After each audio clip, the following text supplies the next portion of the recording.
Okay. Yeah, we're gonna talk about that. We're gonna talk about that. And you know what I'm saying? And he was wrestling with Ratt, and, you know, and F-Bone, which is Lil B Ratt younger brother. He from the hood, the homie F-Bone. What's up, F-Bone? And Nut was like on top of Ratt. And then, you know, it looked like F-Bone was about to give it to my brother, and I'm looking at him like, nigga, I'm gonna give it to you, you give it to him. But they, you know, they broke that all up. But me and Ratt was fighting. I had to stop fighting Ratt. We fighting, and in the midst of me fighting Ratt, my brother is over here, butt naked, talking about get off my brother. So I'm like, nigga, hold on, I'm gonna fuck you up. You know what I'm saying? Let me go get my brother. Right. You know what I'm saying? So I had to pull up his pants and get him all, you know, rest in peace, my brother, Big G Nut.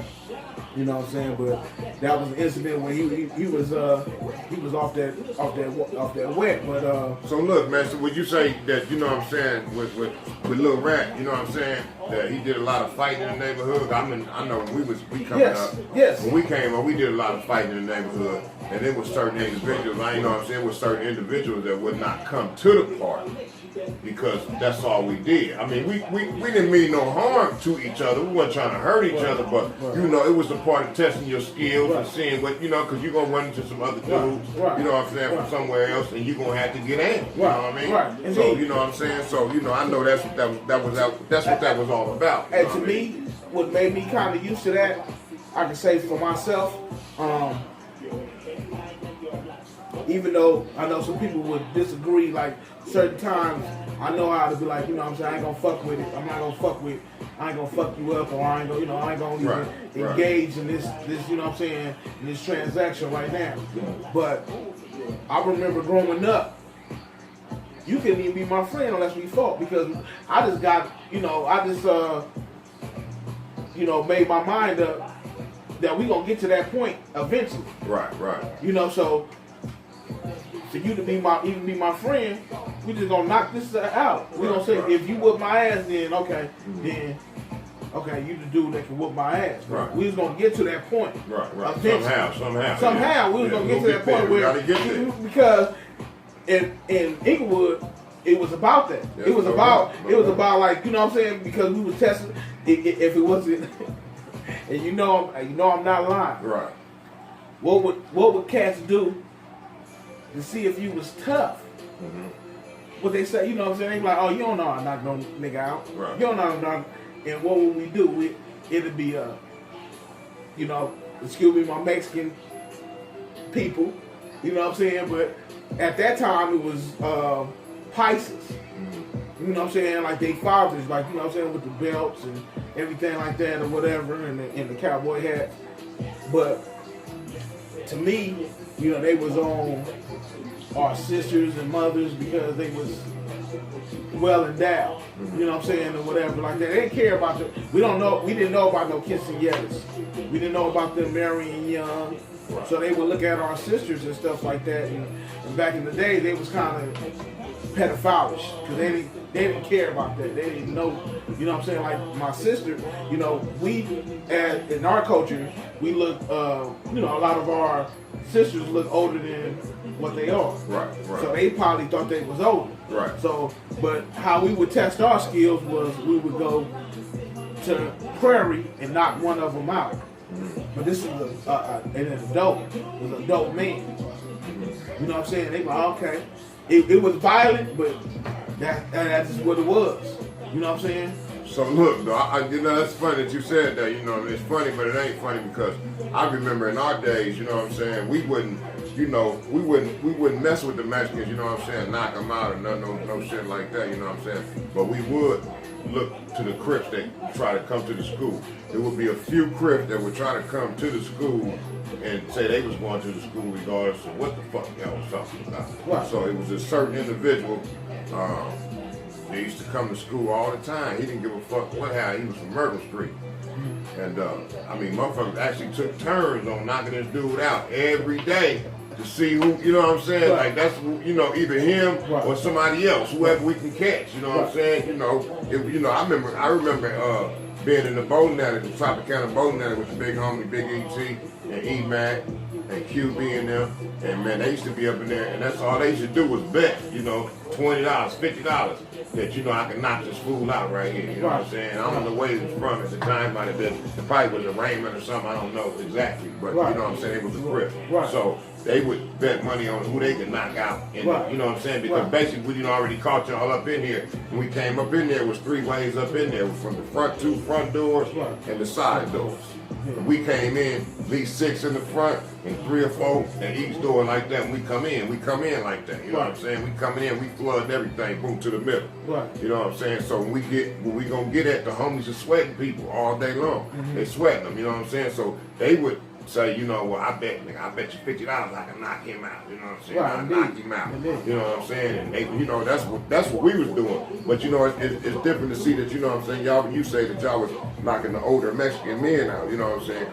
Because but the funny thing is, they probably was already Budweisered out, or they might have not been Budweisered out or whatever. Because we didn't ever get tested either. You know, we didn't. I've never seen a Mexican back then beat a black man. That's just what it was. You know what you think made y'all go, you know what I'm saying, and want to hit the older Mexican guys, you know what I'm saying? Because why not go and hit the enemy that you know you want to hit? Because it wasn't an enemy right there at that time. Oh, okay. It wasn't an enemy that we, you know, that we was questioning, you know what I'm saying, that we could get to right then and there.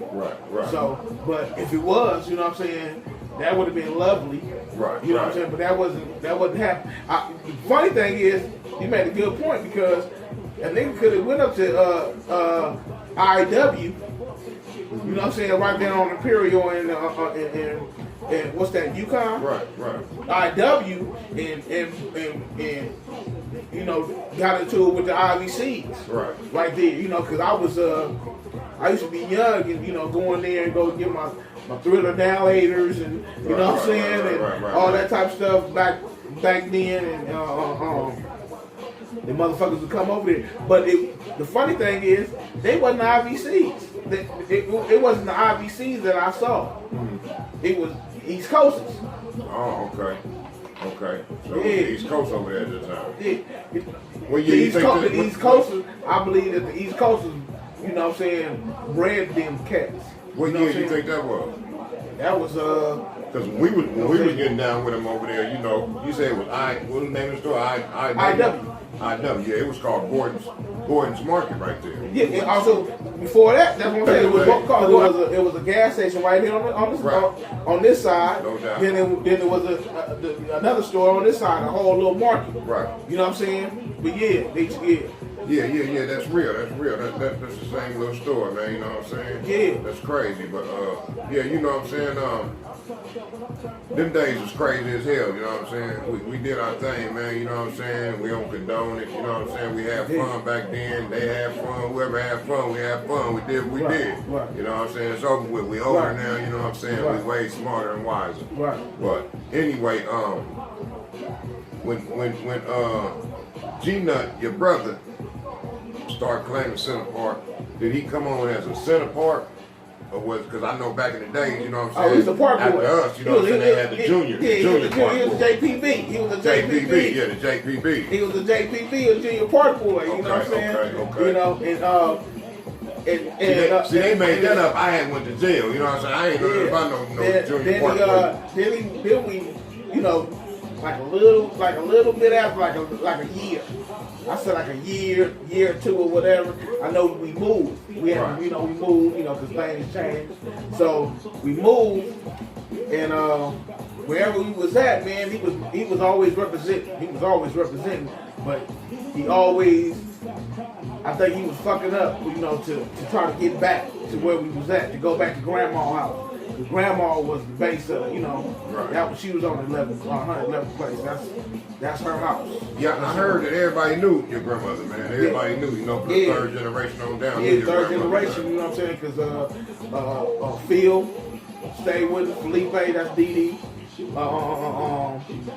Lil Taco, he stayed with us. Even B-Lo stayed with us.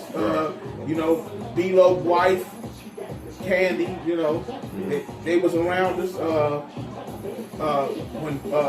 When Big Moe used to come through there.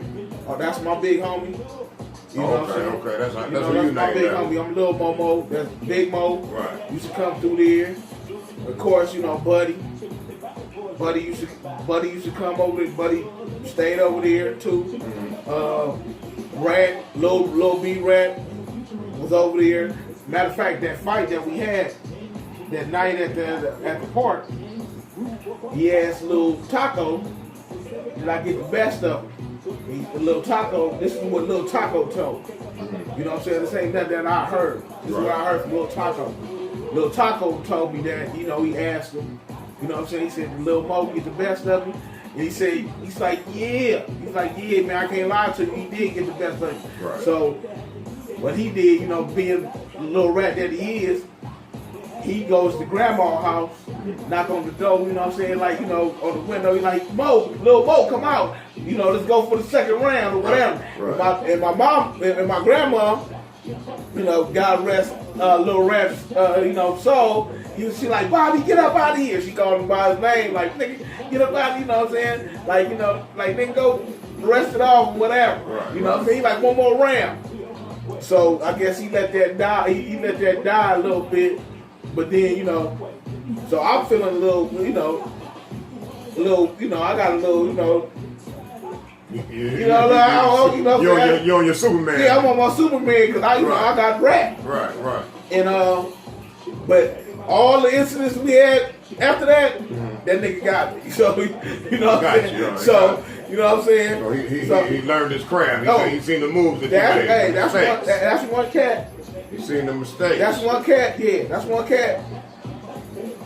Where I watched him watch other people fight because he knew he was gonna end up eventually getting into it with these dudes. So he already knew your style. He already was, I guess he learned that, after me. Like, okay, well, people do move, people do duck, people do whatever they do. And he gonna study your style and he gonna get you. He gonna get you because he had tough skin. That dude had tough skin though. So man, who was the first? Might as well be taking that ride in that hearse.